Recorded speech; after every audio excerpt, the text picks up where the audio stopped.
Kamar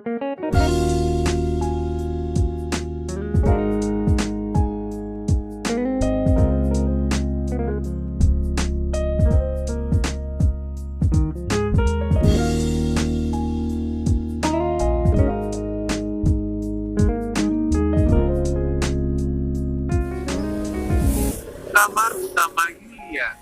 2 ronde. Pukul 10.15 WIB sampai dengan pukul 11.23 WIB berlalu. Deden dan Yulia tertidur tanpa Anu, dan terbangun pukul 15.11 WIB, dan lupa untuk makan siang. Yulia yang bangun duluan, melihat suaminya masih tertidur pulas. Yulia memandanginya dengan senyum manis dari wajahnya Yulia. Yuli merasa bahagia banget, karena Deden lebih pintar darinya. Yulia melihat Deden yang tidur pulas, dan membiarkannya tertidur tanpa membangunkannya untuk makan siang.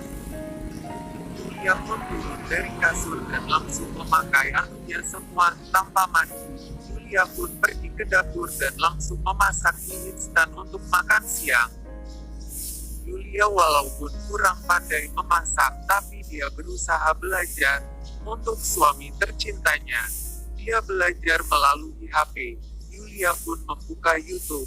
Saat berada di meja makan, dan melihat-lihat channel YouTube yang bernama YT Notifikasi 17. Yulia pun belajar memasak melalui channel YouTube YT Notifikasi 17. Tidak berapa lama, Yulia mulai menyiapkan semua bahan-bahan yang diperlukannya dan mulai memasak. Sambil memasak, Yulia senyum-senyum terbayang Deden yang begitu puas, seperti macan sedang hehehe. Tepat pukul 16 WIB, Yulia pun selesai memasak dan langsung ke atas untuk membangunkan Deden untuk makan siang bareng. Sampai di atas, Yulia masuk ke kamar utamanya dan membangunkan Deden yang tertidur pulas. Mas, bangun mas, bangun makan siang mas. Wah, ujar Deden. Makan siangnya sorean aja Yul, masih ngantuk mas Yul. Mas bangun entar, minyak gak enak loh kelamaan mas. Deden menghiraukan ucapan Yulia, dan merubah posisi tidurnya menjadi lurus telentang. Yulia pun memaksa Deden untuk segera makan siang dan berusaha membangunkan Deden kembali. Bangun mas sayang, bangun dong, nanti minyak kering loh, gak enak lagi. Deden menghiraukan Yulia lagi. Kalau tidak bangun aku paksa mas biar turun dari kasur ini. Deden pun lagi-lagi menghiraukan Yulia. Oke kalau nggak bangun aku pasca iya. Yulia yang khawatir Deden jatuh sakit, Yulia pun memaksanya bangun. Yulia pun menarik selimut yang dikenai Deden saat tidur, dan ternyata Yulia kaget banget. Yulia kaget dan kaget. Yang dilihat Yulia malahan Mas Deden terbangun lurus. Yulia kaget, dan mengucap, astaga, memanglah yang satu ini. Mata meram bangun. Yulia pun berusaha untuk menghindar, tapi ternyata Yulia tak kuasa, dan terjadilah perang dunia berikutnya. Jreng. Waktu pun berlalu tepat pukul 17.18 WIB, 1 ronde berakhir. Yulia pun dan Deden turun dari kasur dan mandi bersama. Selesai mandi mereka turun ke bawah dan memakan mie yang dimasak Yulia tadi. Namun mie sudah sedikit gembung karena terlalu lama. Namun mereka tetap memakannya. Sambil makan mereka ngobrol di meja makan. Mas gimana mimpi indahmu? Udah jadi kenyataan, ujar Yulia. Deden tersenyum bahagia. Sepertinya Deden jatuh cinta dengan Yulia. Jawab Deden. Yulia, mimpi indah Mas adalah kebahagiaan kamu. Dan sepertinya Mas jatuh cinta sama kamu. Mas mengerti kok, Mas paham kalau Mas menikah karena terpaksa dengan kamu. Tapi Mas bisa merasakan kalau cinta kamu itu tidak terpaksa untuk Mas. Mas mulai mencintai Yul. Ujar Deden demikian. Yulia hanya bisa tersenyum lebar dan bahagia mendengar ucapan Deden. Dalam hati Yulia berkata, 3 trik-trikku kamu nolak mas, trikku yang keempat kamu terima mas. Sebenarnya kamu lebih pintar dari aku mas, hehehe. Sekarang kamu bilang kamu mulai jatuh cinta kepadaku. Iya jelaslah kamu bilang begitu mas, mana ada yang nolak dengan ngebor-ngeborku ini. Hehehe, ujar Yulia dalam hati sambil senyum-senyum. Yul, mas perhatiin kamu makan melamun sambil senyum itu. Ada apa Yul, melamunin apa, ayo. Ujar Deden.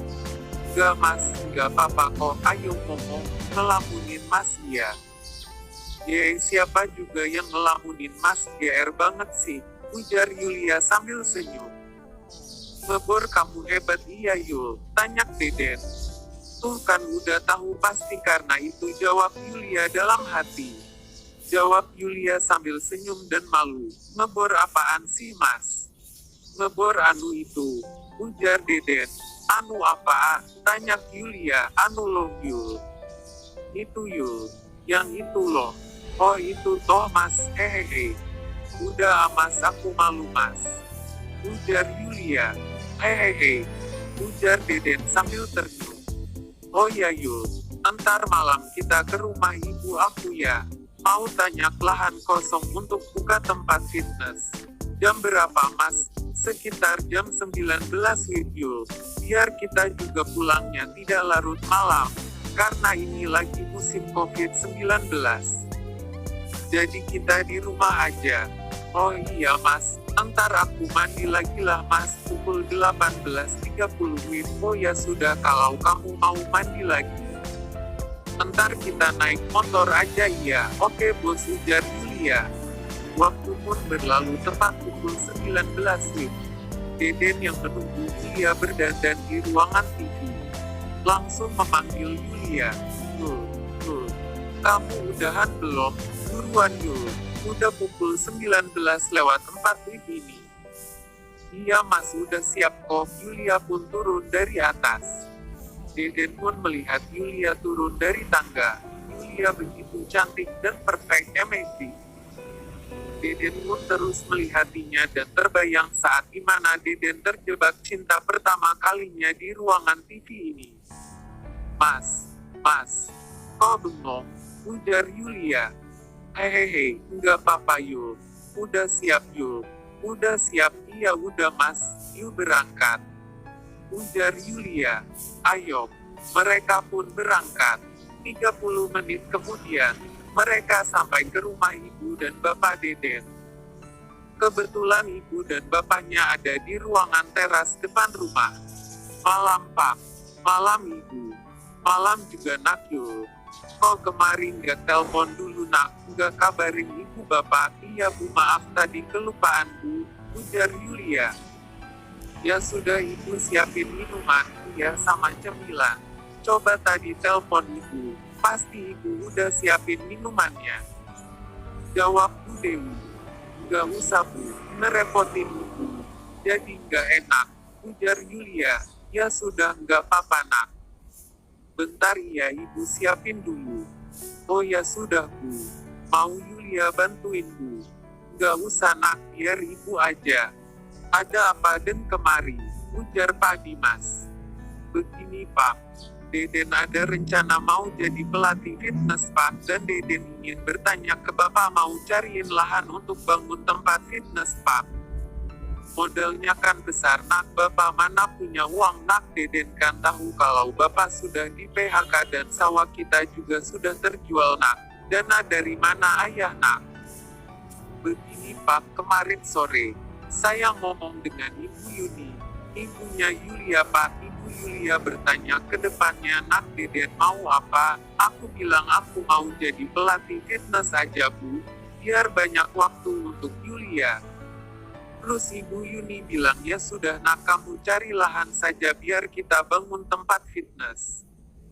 Begitu pak, dimodalin Ibu Yuni pak. Oh, ujar Pak Dimas, ya sudah nanti bapak cariin ya. Nanti bapak omongin ke ibu juga. Nanti bapak telepon kamu. Bapak kabarin kamu iya nak. Iya pak, terima kasih pak. Oh ya pak, adik Diva kemana pak? Ujar Deden. Adik Diva tadi baru aja keluar sama temannya di rumah temannya, katanya mau belajar bareng temannya. Emang sekolah belum normal pak? Diva masih diliburkan. Iya nak, diliburkan perpanjang 1 bulan lagi. Oh, ujar Deden. Minuman dan cemilan pun datang. Kelamaan iya nak, ujar Bu Dewi. Gak kok Bu, jawab Yulia. Silakan dimanakan nak, ya Bu, terima kasih. Mereka pun makan dan minum sambil berbincang-bincang. Waktu mulai berlalu tepat pukul 22.12 mereka pun izin pamit untuk pulang. Di perjalanan mereka yang memakan waktu 30 menit, mereka pun melihat jalanan sunyi senyap, seperti kota mati. Karena situasi COVID-19. Kebetulan arah ke rumah mereka harus melewati makam, jalan satu-satunya untuk sampai ke rumah mereka. Hal-hal horor, gaib pun berdatangan, tapi hanya Yulia saja yang bisa merasakannya. Sementara Deden tidak. Di dalam perjalanan pulang, Yulia sedikit pusing dan bisa melihat hal-hal yang tidak wajar dilihat manusia. Tiba-tiba motor mereka mogok tepat di jalanan yang terdapat banyak makam, yang terlihat begitu seram dan angker.